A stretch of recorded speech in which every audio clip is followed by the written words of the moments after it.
تیرا کلام رہے گا قائم پہاڑ جب نہ رہے خدایا، تیرے منہ کی ایک بات بھی ٹلے گی نہ چاہے کچھ بھی ہو، تیری مان دیے ہے زندہ سونے سے بھی قیمتی، میرا دل یہ دے گواہی ہے یہ کتاب عظیم، نازل کرے اپنا کلام شکستہ دلوں کو سکون ملے، تاریکی دور ہو میری راہیں روشن کر، دل اپنا کلام کثرت سے اے خدا بدل دے، رہائی دے کثرت سے پھل ملا، کلام رہے گا قائم پہاڑ جب۔ عزیز ناظرین، میں ایاد ظریف آپ تمام دیکھنے والوں کو ہمارے روز کے بائبلی مطالعاتی پروگرام کی نئی قسط میں خوش آمدید کہتا ہوں۔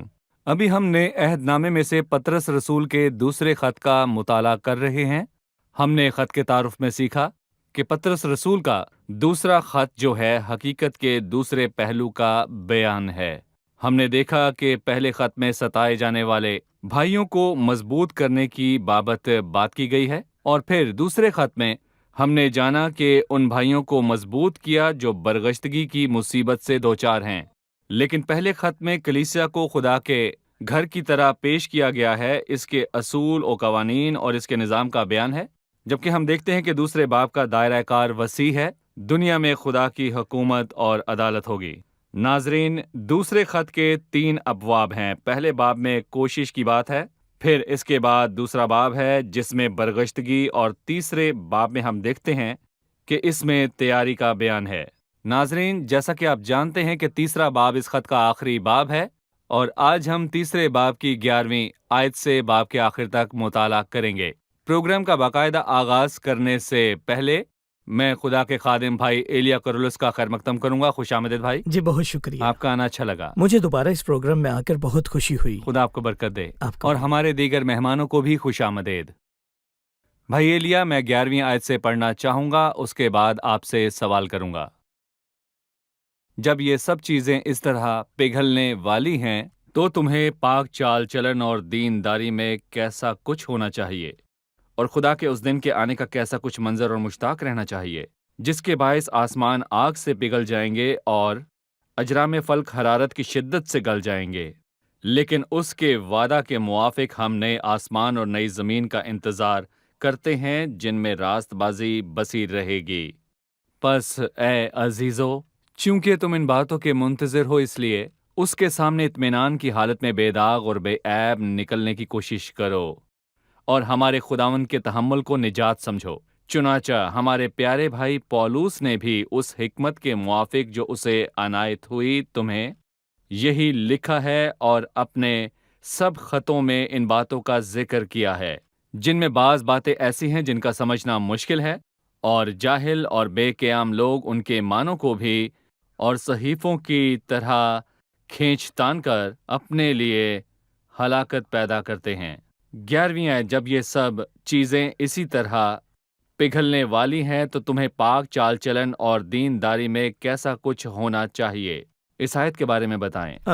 پطرس رسول نے پچھلی آیات میں کچھ حقائق کی تفصیل پیش کی تھی۔ یہ چیزیں ایسی نہیں ہیں جیسا کہ ہم نے سوچی تھی۔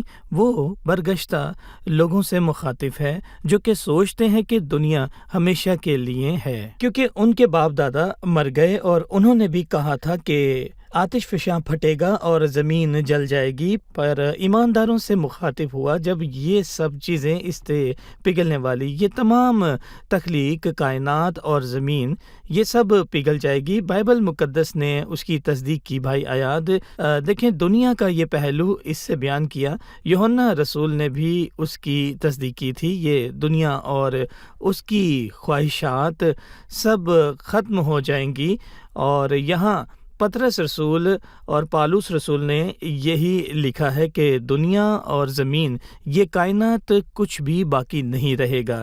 دیکھیں سب ختم ہو جائے گا۔ ایمانداروں کے لیے ابدی زندگی ہوگی۔ دیکھیں ایمانداروں کے لیے ہمیشہ کے لیے ابدی زندگی ہوگی۔ دیکھیں ہم کس طرح سے اپنی زندگی گزاریں۔ کیا ہم ان پگھل جانے والی چیزوں کو تھامے رہیں؟ ہم لوگ کس طرح کا برتاؤ رکھیں؟ ہماری زندگی کیسی ہو؟ ہم کس طرح کے انسان بنیں؟ خداوند ہم سے کیا چاہتا ہے؟ دیکھیں، ہماری زندگی پاک اور دینداری کی ہو. کیا ہماری زندگی پاک ہو اور دینداری کی ہو؟ پہلے خط میں اس نے ہمارے رویے کی بات کی، اور جب کہ تم باپ کہہ کر اس سے دعا کرتے ہو بغیر زمانہ طرفداری کے انصاف کرتا ہے، تو اپنی مسافرت کا زمانہ خوف کے ساتھ گزاریں. دیکھیں، زمانہ نیک چال چلن رکھو، اور تیسرے باپ میں بہنیں اور بیٹیاں پاکیزہ اور عزت دار نیک چال چلن رکھیں، اور آپ کی زندگی میں دینداری اور خدا کا خوف ہونا ضروری ہے. ٹھیک ہے، اور خدا کے اس دن کے آنے کا کیسا منتظر اور مشتاق رہنا چاہیے جس کے باعث آسمان آگ سے پگھل جائیں گے اور اجرام فرق حرارت کی شدت سے گل جائیں گے. خداوند کے دن سے کیا مراد ہے؟ اور کیا یہ وہی دن ہے جس کا ہم نے 10ویں آیت میں ذکر کیا؟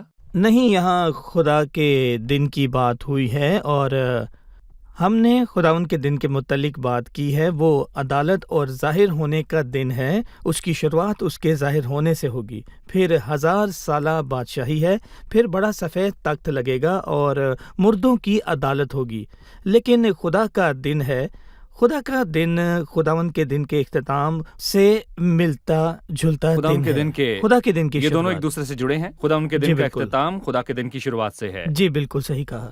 جب آسمان جل جائیں گے اور اجرام فلک پگھل جائیں گے، جل کر پگھل جائیں گے، تاکہ خدا کے دن پر نیا آسمان اور نئی زمین ہو. دیکھیں، خداوند نے اپنے محبت رکھنے والوں کے ساتھ کیسی تیاری کر رکھی ہے کہ یہ صلیب کے متعلق بات ہوئی، پر خداوند نے صلیب اور نجات دونوں کو تیار کیا. اس نے ہمارے لیے اچھی چیزیں تیار کی جہاں ہم ہمیشہ کے ساتھ خداوند کے ساتھ رہ سکیں. یہاں میں رکوں گا اور کہوں گا کہ لکھا ہے کہ اس پر کے کام جل جائیں گے.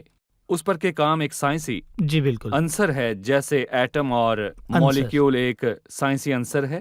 عنصر جو ہے ایک سیاسی بات ہے، لیکن یہاں پر کام کے پگھل جانے کی بات ہوئی. اور پولس رسول ایک سادہ ماہی گیر تھا، معاف پطرس. کیجیے گا، ایک سادہ سا ماہی گیر تھا، اور اس نے سائنسی باتوں کا ذکر کیا. سو ہم دیکھیں گے کہ خط کا حقیقی مصنف کون ہے. یقیناً یہاں یہ کہنے کی ضرورت نہیں ہے کہ مصنف کون ہے، کیونکہ پہلے خط میں یہ لکھا ہے، بلکہ آدمی روح القدس کی تحریک کے سبب سے بولتے تھے. ایک سادہ ماہی گیر ایسے سائنسی حقائق کیسے لکھ سکتا ہے؟ اور بھائی آیات میں یہاں یہ کہنا چاہتا ہوں کہ روح القدس کی تحریک کے علاوہ یہ ممکن ہی نہیں تھا. لیکن اس کے وعدے کے موافق ہم نئے آسمان اور نئی زمین کا انتظار کرتے ہیں جن میں راست بازی بسی رہے گی. نئے آسمان کے کیا معنی ہیں اور نئی زمین کیا ہے؟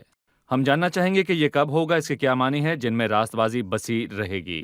میں امید رکھتا ہوں کہ ہم نئے آسمان اور زمین کے درمیان فرق سمجھیں، جس کا ذکر پرانے عہد نامے اور نئے عہد نامہ میں ہوا ہے.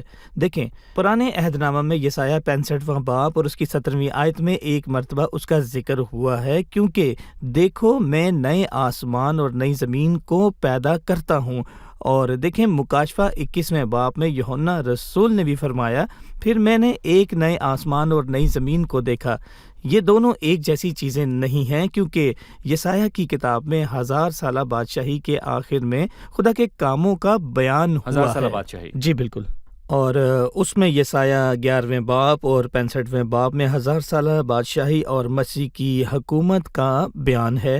اس کی حکومت کا طریقہ کیسا ہوگا؟ 1000 سالہ بادشاہی میں زمین اور آسمان کہاں ہوگا؟ دیکھیں، ایماندار ہوتے ہوئے ہم نئے آسمان اور نئی زمین کے منتظر ہیں. خدا کے دن پر یہ موجود ہوگا. لکھا ہے، پھر میں نے ایک نئے آسمان اور نئی زمین کو دیکھا، کیونکہ پہلا آسمان اور پہلی زمین جاتی رہی تھی اور سمندر بھی نہ رہا. یہ کتنا خوبصورت ہے. پھر میں نے ایک تخت میں کسی کو بلند آواز سے یہ کہتے سنا کہ دیکھ، خدا کا خیمہ آدمیوں کے درمیان ہے. ٹھیک ہے، شکریہ. آپ ہمیں بتانا چاہتے ہیں کہ پرانے عہد نامے کی سب نبوتیں 1000 سالہ بادشاہی سے 1000 آگے سالہ نہیں. بادشاہی. یسایہ کی کتاب میں اس کا ذکر ہے، اور یہ 1000 سالہ بادشاہی میں نئے آسمان اور نئی زمین کی بات ہے.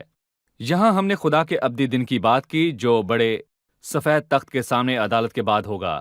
صحیح کہا؟ جی بالکل. ٹھیک ہے، جن میں راست بازی بسی رہے گی. اس سے کیا مراد ہے؟ 1000 سالہ بادشاہی میں راست بازی کا کیا کردار ہے؟ خدا کے ابدی دن پر راست بازی کا کیا کردار ہے؟ دیکھیں، آج راست بازی ایماندار کے دل میں بستی ہے. خدا پاک روح کی بدولت حکومت کرتا ہے. یہ ایمانداروں میں ان پر بستا فضل ہے، ہوتا ہے. ان پر فضل ہوتا ہے. لیکن زمینی لوگ راست بازی کو نہیں جانتے ہیں، وہ خدا میں زندگی بسر نہیں کرتے ہیں. 1000 سالہ بادشاہی میں مسیح کی حکومت ہوگی. ہم یسایہ 11ویں باب میں اس بادشاہی کے متعلق پڑھتے ہیں. اس میں سچائی اور راست بازی کی بات ہوئی، اور ہم ان آیات پر دوبارہ سے غور کریں گے. جی بتائیے. یسایہ کی کتاب کے 11ویں باب میں خداوند یسوع کو بادشاہ یعنی حکمران کہا گیا ہے.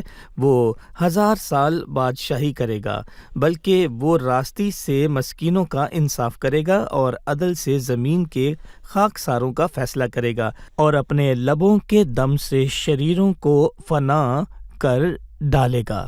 اور اس کی کمر کا پٹکا راست بازی ہوگا، اور اس کے پہلو میں وفاداری کا پٹکا ہوگا. یہ 1000 سالہ بادشاہی کا بیان ہے. نئے آسمان اور زمین میں راست بازی بسی رہے گی، راستی اور عدل اس میں بسا رہے گا. فقط خدا ہوگا. دیکھیں، فقط خدا ہوگا اور اس کی راست بازی جی ہوگی. ٹھیک ہے، راست بازی بسے گی. ابدیت میں کوئی بدی موجود نہ ہوگی، جیسے آپ نے فرمایا کہ 1000 سالہ بادشاہی میں راستی بدی جو ہے اس کو وہ ختم کر دے گی. جی، سب ریاکار ختم ہوں گے 1000 سالہ بادشاہی میں. مسیح سلامتی کا شہزادہ ہے. عبرانیوں 7ویں باب میں ملک صدق کا سلامتی کا شہزادہ بدی کو ختم کرے گا. لیکن خدا کے ابدی دن پر نہ بدی نہ گناہ، راست بازی بسے گی. کوئی راست بازی پر قابض نہ آئے گا. تلوار اپنی میان میں واپس جائے گی. کسی شریر کو ہلاک کرنے کی ضرورت نہ ہوگی. ابھی ہم ایک رپورٹ دیکھیں گے، پھر مطالعے میں آگے بڑھیں گے. جی بالکل. شیکسپیئر کے ایک ڈرامہ ہیملیٹ میں جملہ ہے، وہ کہتا ہے دی ڈیز آر ڈسٹربڈ. اس نے وقت کو بیان کیا. اس نے ٹھیک کہا، کیونکہ یہ دن واقعی مشکل اور الجھن سے بھرے ہیں. خدا آسمان پر ہے، ابھی دنیا میں سب درست نہیں. ہمیں خوشی ہے کہ ایک وقت آئے گا جب ہم نئی دنیا میں جائیں گے. نئی زمین، نیا آسمان ہوگا. یہ بہت شاندار ہوگا، کیونکہ اس وقت زمین پر راستی ہوگی. وہاں راست بازی بسے گی. موجودہ وقت میں زمین پر راستی نہیں بستی، لیکن نئے آسمان اور نئی زمین میں ایسا ہوگا.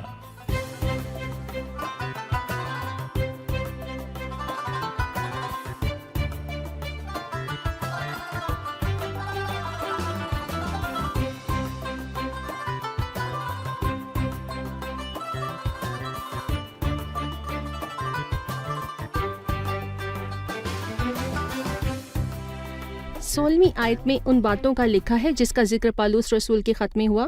ان کو سمجھنا مشکل ہے. ہمیں ان کے متعلق کچھ بتائیں.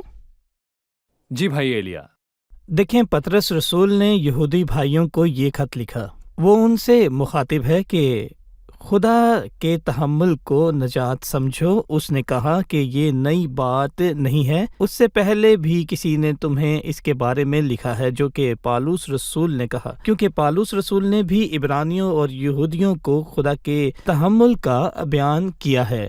اور میں یہاں پر کہنا چاہتا ہوں کہ اس نے رومیوں کے 2 باب میں اس کے تحمل کا بیان کیا ہے، یا تو اس کی مہربانی اور تحمل اور صبر کی دولت کو ناچیز جانتا ہے. اس نے تسالونیکیوں اور عبرانیوں کے خط میں ان سے اس بارے میں لکھا. باقی خطوط میں بھی پالوس رسول نے خدا کے تحمل کی بات کی. پالوس رسول نے ایماندار کو تنبیہ کی کہ گمراہ کرنے والی اس حرکت سے بچے رہیں. وہ یہ کہ گمراہ کرنے والے لوگ پالوس کے خط کے چند فقرے استعمال کرتے تھے جو سمجھتے تھے کہ مشکل ہو یا جن کو سمجھنے میں مطالعہ کی ضرورت ہو. وہ ان مشکل آیات کو اپنے مقصد کے لیے استعمال کرتے تھے. خداوند کا شکر ہو کہ ان کو سمجھنا ناممکن نہیں ہے، بلکہ جو بھی خدا کے کلام کا مطالعہ کرے ان کو سمجھ سکتا ہے۔ خدا کا کلام میں آپ کو ایک مثال دیتا ہوں۔ عبرانیہ 6 باب میں پالوس رسول نے لکھا، کیونکہ جن لوگوں کے دل ایک بار روشن ہو گئے اور وہ آسمانی بخشش کا مزہ چکھ چکے، اگر وہ پھر برگشتہ ہو جائیں تو انہیں توبہ کے لیے پھر نیا بننا ناممکن لا ہے۔ علم۔ جو اس کو نہیں سمجھنا چاہتے اس نے ان لوگوں کو خبردار کیا ہے۔ یہاں ایمان اور نجات کی بات ہے، لیکن وہ ہلاک ہوں گے۔ اس نے پالوس رسول کے لکھے خط کا حوالہ دیا ہے۔ صحیح۔ اس نے پالوس رسول کے خطوط کا حوالہ دیا ہے کہ ہر برگشتہ کرنے والے ان باتوں کو موڑتے ہیں۔ 17ویں آیت ہے، پس اے عزیزو، چونکہ تم پہلے سے آگاہ ہو اس لیے ہوشیار رہو، تاکہ بے دینوں کی گمراہی کی طرف کھنچ کر اپنی مضبوطی کو چھوڑ نہ دو۔ اس نے خبردار کیا کہ وہ اپنی مضبوطی چھوڑ نہ دیں۔ کیا ایماندار بھی ٹھوکر کھا سکتے ہیں؟ جی، وہ ٹھوکر کھاتے ہیں، لیکن یہاں لکھا ہے کہ اپنی مضبوطی کو چھوڑ نہ دو۔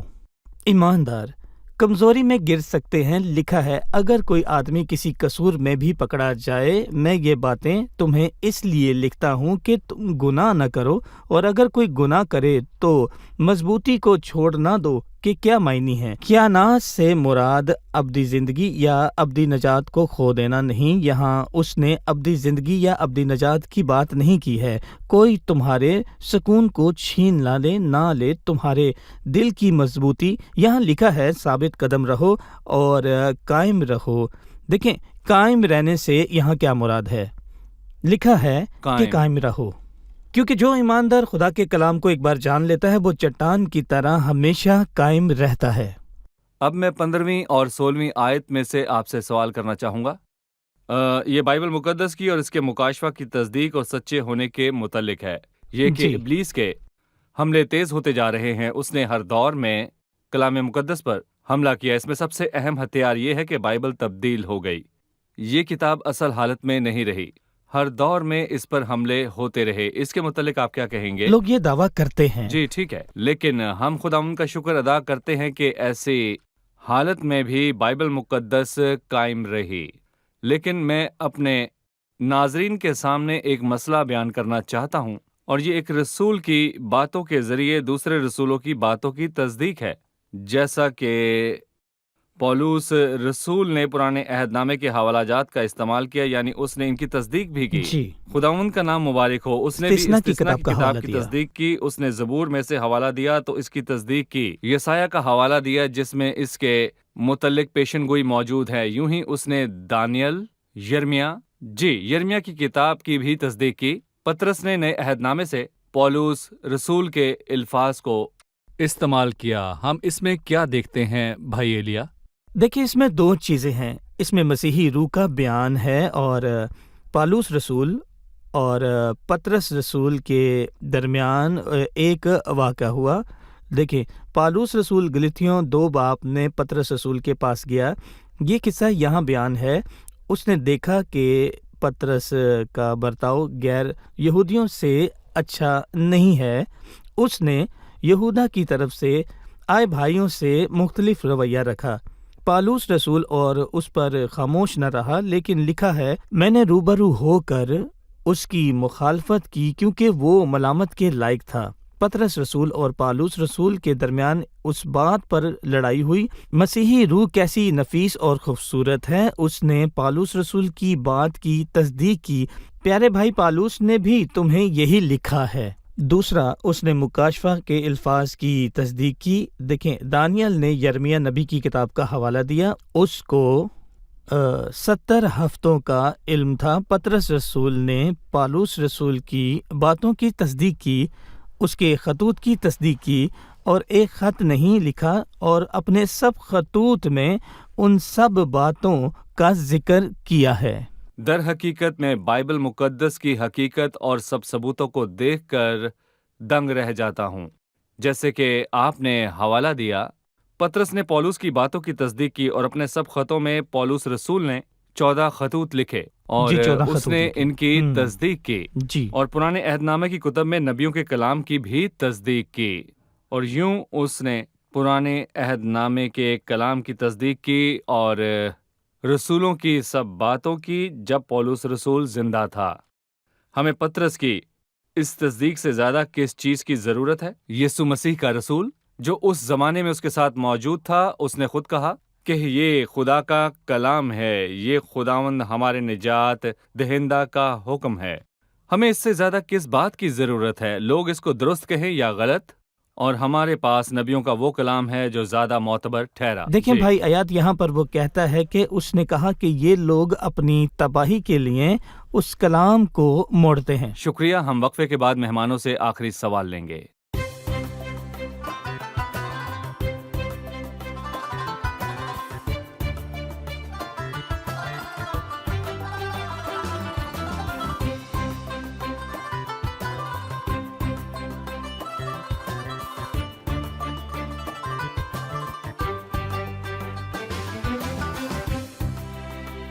اٹھارہویں آیت، بلکہ ہمارے خداوند اور منجی یسوع مسیح کے فضل اور عرفان میں بڑھتے جاؤ، اس کی تمجید اب بھی ہو اور ابد تک ہوتی رہے، آمین۔ میں اس آیت کا مطلب جاننا چاہوں گا۔ جی بھائی۔ پطرس رسول نے یہ خط لکھا، پہلے 3 ابواب میں کوشش کی اور بات ہوئی، اور دوسرے خط میں برگشتگی، گمراہی، اور تیسرے باب میں تیاری کی بات ہوئی، اور خط کے اختتام میں اس نے اپنے بھائیوں کو لکھا کہ پریشان نہ ہو اور ان مشکل حالات سے مت ڈرنا، کیونکہ خداوند کی آمد تک آپ کے دلوں کی سلامتی کو کیا محفوظ کرتا ہے کہ خداوند یسوع مسیح کے فضل اور عرفان میں بڑھتے جائیں۔ اس نے فضل سے اس خط کو شروع کیا اور اسی پر ختم کیا۔ پہلے باب میں لکھا ہے، فضل اور اطمینان تمہیں زیادہ ہوتا رہے۔ آخر میں ہمارے خداوند اور منجی یسوع مسیح کے فضل اور عرفان میں پڑھتے جاؤ۔ یہ کیسے پڑھیں؟ جب ہم اپنی فطرت پر غور کرتے ہیں، اپنی کمزوریاں، ناکامی اور نااہلی کو دیکھتے ہیں، تو خدا کی خوبیوں پر غور کرتے ہیں، اس کی الہی قدرت کو، اس کے فضل میں بڑھتے جائیں، تو مسیح یسوع میں ہمارے پاس کیا ہے؟ پالوس رسول نے اپنے بیٹے تیموتھیوس سے کہا کہ پس اے میرے فرزند، تو اس فضل سے جو مسیح یسوع میں مضبوط بن۔ خداوند نے فرمایا، میرا فضل تیرے لیے کافی ہے کہ فضل میں بڑھتے جاؤ۔ منجی یسوع مسیح کے فضل اور عرفان میں بڑھتے جاؤ۔ خداوند کی آمد تک ہم ایسے محفوظ رہ سکتے ہیں کہ ہوشیار رہیں اور مسیح کے فضل کے بارے میں جانیں۔ خداوند یسوع مسیح کا فضل ہمارے لیے کافی ہے۔ اس نے خدا کو ہی جلال دیا۔ اس نے خط کا آغاز بھی خداوند یسوع مسیح کے جلال سے کیا، مسیح کے جلال سے شروع کیا اور اختتام بھی اسی پر کیا، اور یہی لکھا ہے، اسی کی تمجید اب بھی ہو اور ابدالآباد تک ہوتی رہے۔ ٹھیک ہے، مطلب اگر کسی پر خدا کا فضل ظاہر ہوا تو وہ پطرس رسول ہے۔ نئے عہد نامے میں پطرس پرانے عہد نامے کی یعقوب کی طرح ہے، جس کو خدا کے فضل کی ضرورت تھی۔ جی بالکل۔ وہ دھوکے باز تھا، لیکن خدا کے فضل نے اس کو تبدیل کیا، اس کو اسرائیل سے نکال لایا اور اس نے خدا کا حکم مانا۔ پطرس پر اعتماد تھا، لیکن شیطان نے اس کو مانگ لیا کہ گیہوں کی طرح پھٹکے۔ وہ خدمت چھوڑ کر ماہی گیری کرنے کو واپس جاتا، لیکن خدا کے فضل نے اس کو بحال کیا کہ اپنے بھائیوں کو مضبوط کرے۔ اس لیے اس نے ہماری بھی مدد کی، کیونکہ خدا کے فضل نے اس کی مدد کی، اس نے اپنے بھائیوں کی مدد کی کہ اس کا فضل کافی ہے۔ خداوند یسوع مسیح کے فضل اور عرفان میں بڑھتے جاؤ۔ بھائی آیات، پہلے خط کا اختتام بھی جی۔ ایسے ہی ہوا تھا، خدا کا تمام فضل۔ جی، صحیح۔ اس سفر میں خدا کے فضل کے علاوہ کوئی آمد موجود نہیں ہے۔ شکریہ۔ اس مطالعے میں شریک ہو کر ہم نے آپ سے بہت کچھ سیکھا۔ میری دعا ہے کہ ہم نے اس قسط میں جو بھی خدا کا سیکھا شکر ہو۔ یہ ہمارے دلوں میں گھر کرے، ہماری آمین۔ زندگی کو تبدیل کرے، خداوند کی آمد تک اس کی محبت میں بڑھتے جائیں۔ آمین۔ شکریہ بھائی ایلیا، خداوند جی، آپ کو آپ کا برکت دے۔ شکریہ۔ تمام مہمانوں کا بہت شکریہ۔ عزیز ناظرین، پطرس رسول نے ایمانداروں سے دنیا کی آخرت کے حوالے سے بات کی۔ یہ زمین اور آسمان جل جائیں گے۔ پطرس رسول نے اس کو بہت ہی معتبر طریقے سے بیان کیا اور کہا، دنیا کا آخر ہونا ہے۔ جس زمین پر ہم رہتے ہیں وہ فنا ہو جائے گی، اس کے موجودہ جلال کا خاتمہ ہو جائے گا اور یہ مکمل طور پر ختم ہو جائے گی۔ یہ دنیا اور اس کے سب کام جل جائیں گے۔ تو تمہیں پاک چال چلن اور دینداری میں کیسا ہونا چاہیے؟ تو ناظرین میں ان دونوں خطوط کو اس طرح بیان کروں گا کہ سب چیزوں کا خاتمہ نزدیک ہے. ہم اپنے برتاؤ اور چال چلن کو درست کریں اور خداوند کی موجودگی کی روشنی میں خود کو بدلیں. اچھا برتاؤ رکھیں. ان دو باتوں کو یاد رکھیں، چال چلن اور دینداری. اس پر غور کریں. دنیا کی چیزیں سب ہماری نظر میں اہم ہیں. ان کو ہم خدا سے بھی زیادہ اہم چیزیں سمجھتے ہیں اور ہم ان چیزوں کے لیے عبادت کو چھوڑ دیتے ہیں اور اس دنیا میں سب کچھ پیسوں سے ناپتے ہیں. ہم پیسوں کے لیے رشتوں کو کھو دینے کو تیار رہتے ہیں. وراثت کے لیے اپنے بھائی کے ساتھ رشتہ ختم کر دیتے ہیں. مادی چیزوں کے لیے سب کچھ بیچنے کو تیار ہو جاتے ہیں. عزیزو، خدا آپ سے کہتا ہے کہ یہ سب چیزیں جل جائیں گی کیونکہ ان پر ایکسپائری کی سٹیمپ ہے. میرے عزیزو، یہ دنیا ختم ہونے والی ہے. اس دنیا میں جو کچھ بھی ہے تمام چیزیں وہ ختم ہو جائیں گی. زندگی کے متعلق سوچیں. زمین کے ختم ہونے سے پہلے اپنی زندگی کے متعلق غور و فکر کریں. اس کے متعلق سوچیں. میرے عزیزو، سب چیزوں کی اہمیت خداوند کی موجودگی کی روشنی میں دیکھیں. یہ سب ختم ہو جائے گا. یہ دنیا فانی ہے. چیزوں سے دل نہ لگائیں. پیسوں سے، اپنے بچوں سے، وراثت کے ساتھ دل نہ لگائیں کیونکہ زمین اور اس کی سب چیزیں جل جائیں گی. میرے عزیزو، یہ سب فانی ہے اور سب کچھ ختم ہو جائے گا. سو میرے عزیز، اس زمین کی خاطر اپنی زندگی کو نہ کھوئیں اور آسمان کی وراثت کو زمین کی چیزوں کی خاطر جانے نہ دیں. ان کے متعلق سوچیں اور آج ہی سے اپنے معاملات کے بارے میں سوچیں.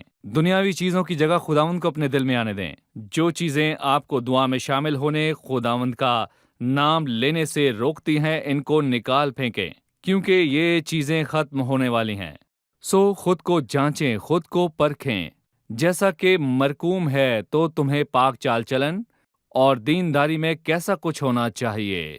کیا آپ کا رویہ ایسا ہے جیسے کوئی بہت جلد دنیا سے چلا جائے گا؟ کیا آپ ایسی زندگی گزارتے ہیں کہ آپ نے دنیا کا انکار کیا کیونکہ یہ دنیا جلد ختم ہونے والی ہے؟ کیا وہ ابرام کی طرح ہے جس کو سب چیزیں بھی ملی تو بھی اس نے خدائے قادر مطلق کی طرف ہاتھ اٹھائے کہ وہ کچھ نہیں چاہتا؟ میرے عزیزو، آسمان پر اپنی وراثت کے بارے میں سوچیں. ان دو باتوں کو ہمیشہ یاد رکھیے. خداوند کی آمد کی روشنی میں اپنے چال چلن کو درست کریں. عزیز ناظرین، اگر آپ نے مسیح کو اپنا نجات دہندہ قبول نہیں کیا، آپ اس کے بارے میں نہیں جانتے، تو آج ہی اسے دل سے قبول کریں. اس میں پناہ لیں. مسیح کے خون میں پناہ لیجئے، اس کے صلیب پر کیے کام پر، تاکہ آپ آنے والے عذاب سے بچ جائیں. اگلی قسط میں آپ سے پھر ملاقات ہوگی. خداوند آپ کو برکت دے.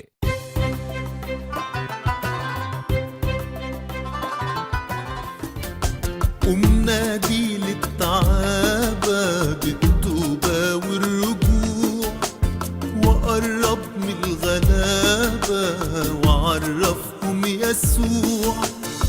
نادي للتعابة بالتوبة والرجوع، وقرب من الغلابة وعرفهم يسوع. كلمهم عن يسوع، صلي لهم بالدموع، بحياتك اشهد له وبصوتك المسموع. كلمهم عن يسوع، صلي لهم بالدموع، بحياتك اشهد له وبصوتك المسموع.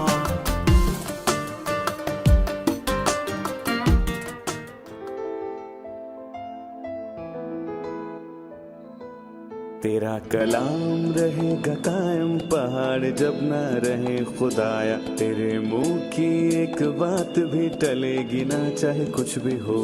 تیری مان دیے ہے زندہ، سونے سے بھی قیمتی. میرا دل یہ دے گواہی ہے، یہ کتاب عظیم. نازل کرے اپنا کلام، شکستہ دلوں کو سکون ملے. تاریکی دور ہو، میری راہیں روشن کر. دل اپنا کلام کثرت سے اے خدا بدل دے، رہائی دے کثرت سے پھل میں لاؤ. کلام رہے گا قائم، پہاڑ جب نہ رہے خدایا. تیرے منہ کی ایک بات بھی ٹلے گی نہ چاہے کچھ بھی ہو.